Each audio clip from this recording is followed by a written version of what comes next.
It's at 2842 Richards.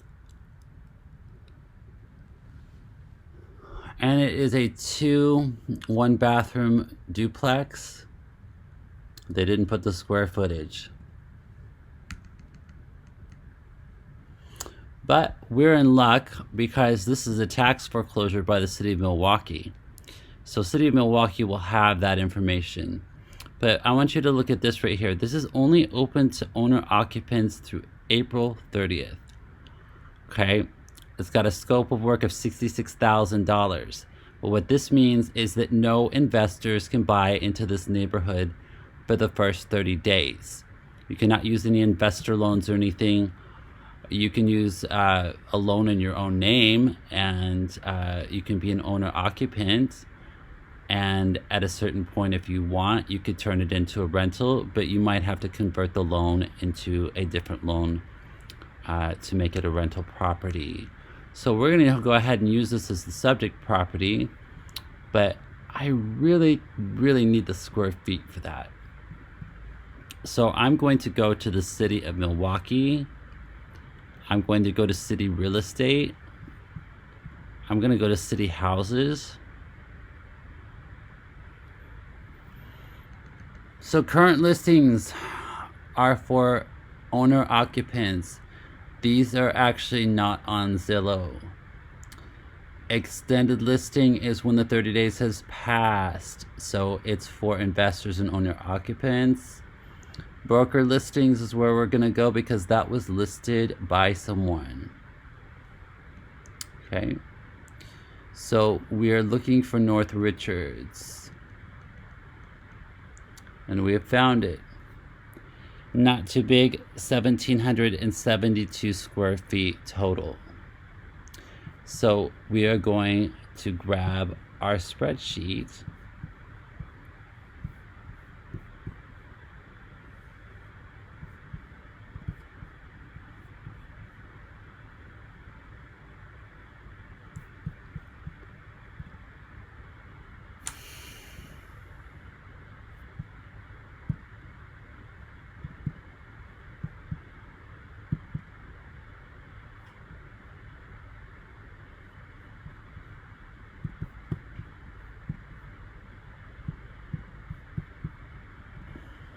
All right, so subject property is what, 1772?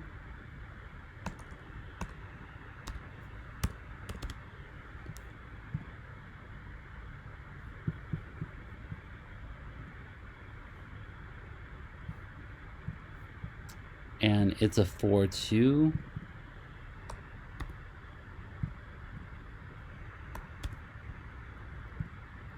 These usually didn't have half baths.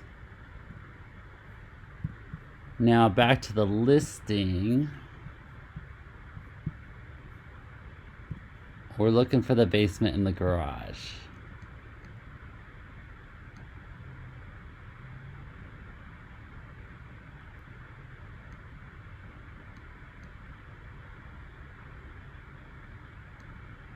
No garage, but has a basement.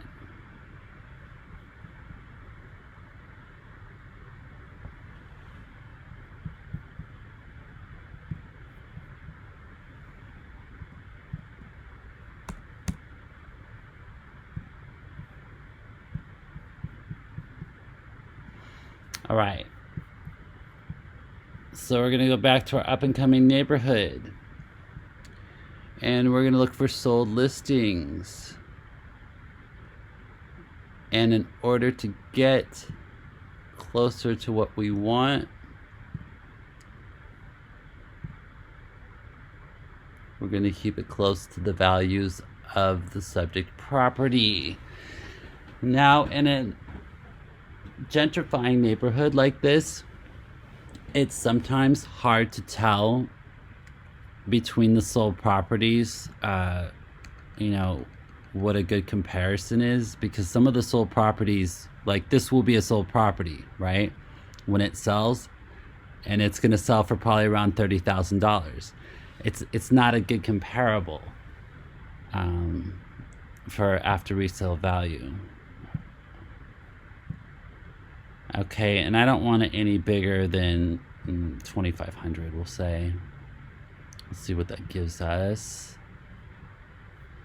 Gives us nothing for now, but sold, we're going to get listings. Okay, and remember our subject property is down here somewhere.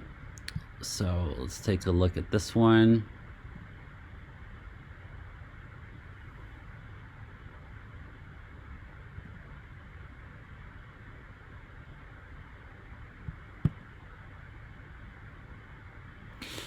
So for 154,700, this is actually close to the values of our subject property.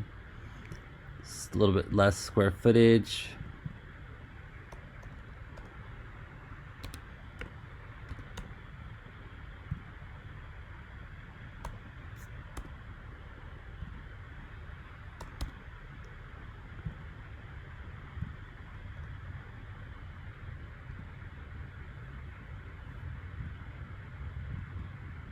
This thing with the basement, most of these don't have finished basements.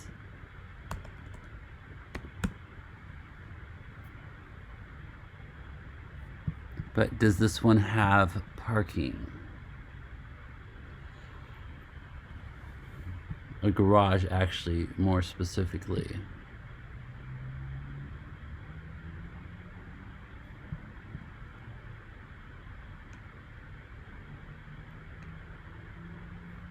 Two garage spaces.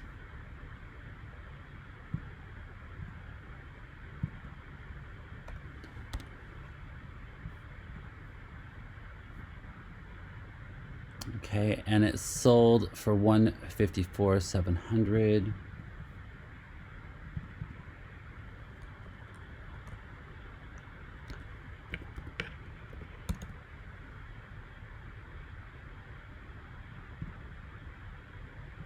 All right, so moving on to our next comparison.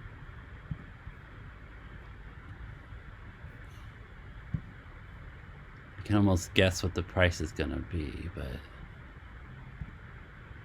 let's try to, let's see. Okay, here's a 2,000 square foot, 280,000. So of course we're going to end up adjusting for square footage.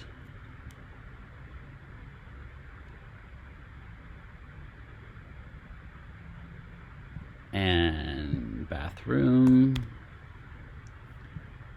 And let's take a look at our parking situation. This sold during the pandemic. This price, this time period. You're not gonna get that price now. We're gonna put it in the mix, but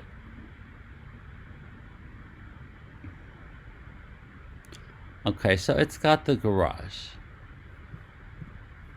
It's like they did a good job on that place.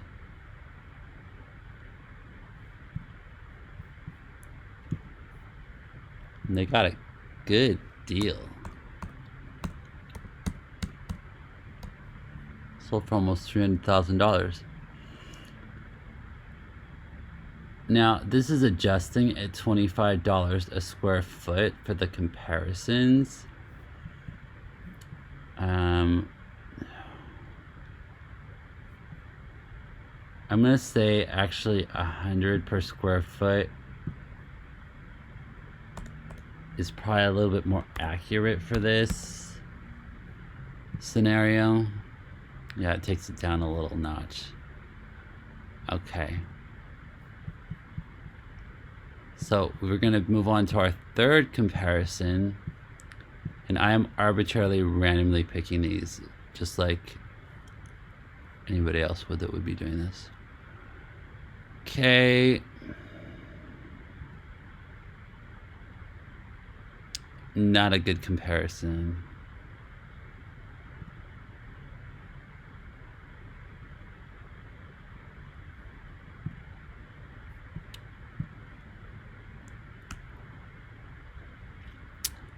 Now, what mistake did we make, and what are we gonna have to fix?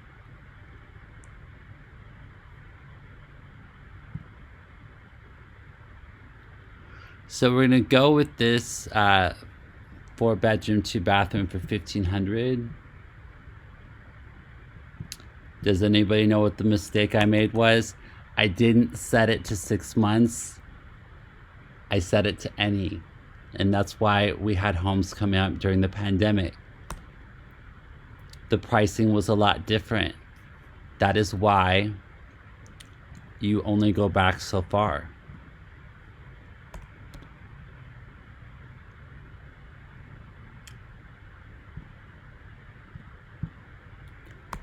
Now, it may not make a huge difference, but we're gonna go back. So we're hitting an average adjusted price of $210,000 right now, and that's probably about right.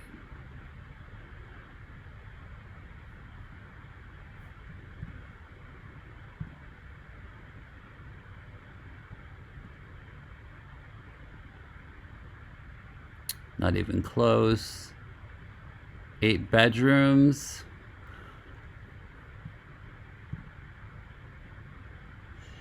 Here's a good one. 4.2, 308,000. The question is, which one are we gonna replace?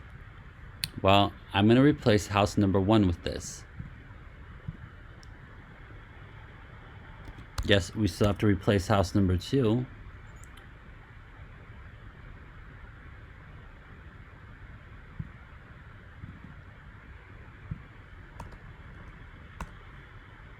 But this is going to give me,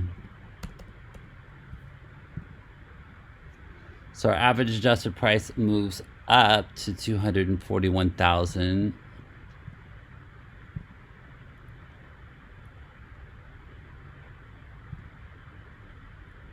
We can't use this as a comparable because it has not had anything done with it. And I have that house saved and no one's bought it yet.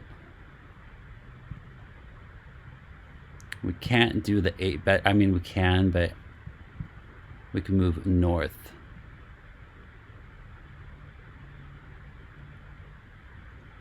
We can also not really get anything north.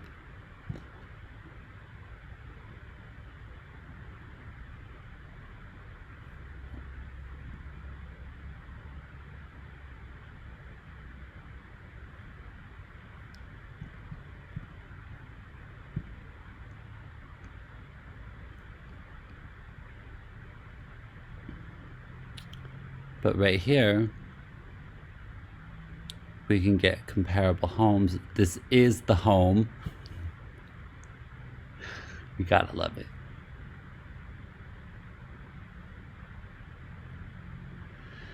This, I'm hesitant because it is huge in size. No size. No size. 7 months ago, I think it's okay. So 1672.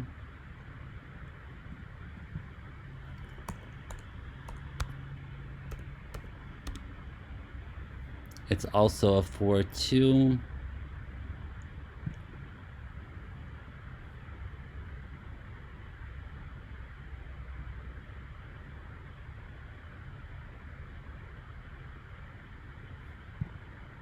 And the price is $215.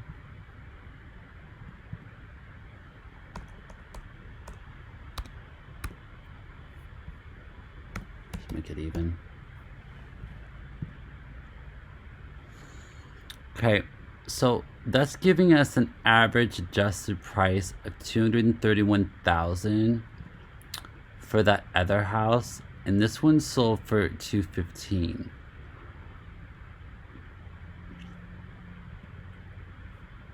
So let's look a little deeper here as far as, let's see. Does it show that we have a garage? Nope. So let's look on the map.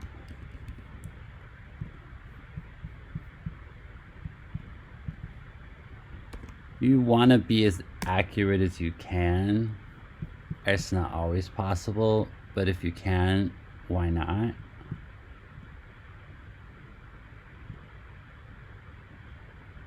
And look at that. It does actually have the garage. All right. Oh, we don't have the finished basement though.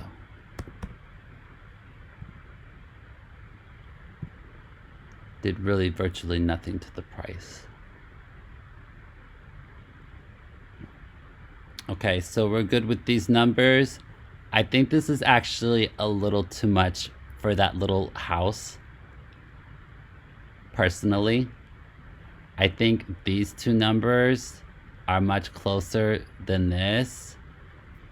But if someone's actually gonna go and appraise this place or do a CMA, this is the data that they're gonna have to use. And we don't know which houses they would have picked, because this is only a few blocks away. This is within a mile. All right.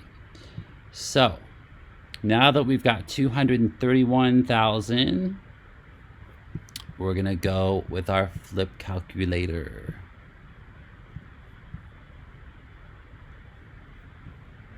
Now, I'm not going to teach you every intricacy of how to flip a house. This is basically for you to decide if it makes sense for you to flip it and sell it or to keep it as a rental. And right now, we're just looking at the numbers as far as flipping and selling. So, the cost of the purchase price of the house was $30,000. And since I had to work on this spreadsheet 5 different times to make sure that it would work, all the figures are already loaded.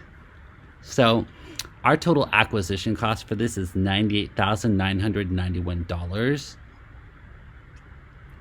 Okay, so our sales price,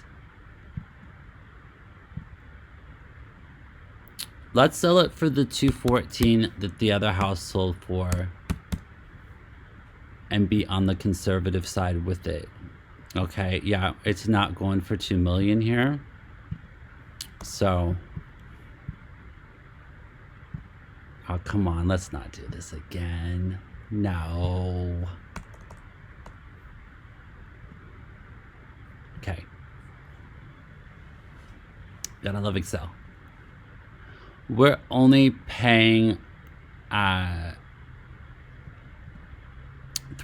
in commission. I don't know if you know about the lawsuit with the commissions, but they're negotiable. I can even bring this down to 2% because I'm only paying one realtor, and if this does this the whole time, this is going to be very annoying.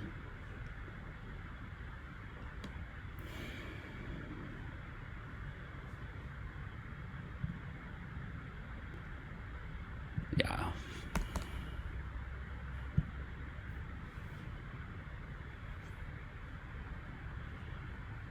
All right, so our net sales price is $201,000.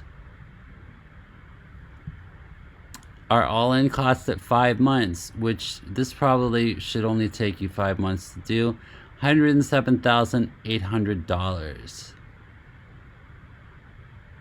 So basically coming out ahead $51,300 right there. You're getting an 86% cash on cash return.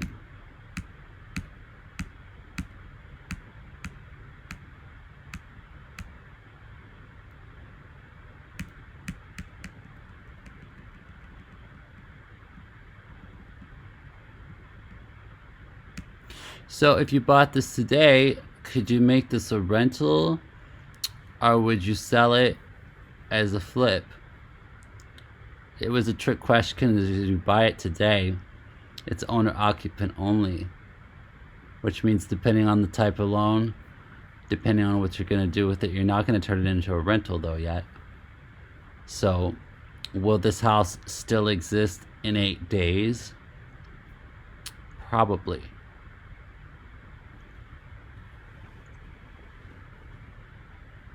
So if this was your first flip house, $51,000 in cash,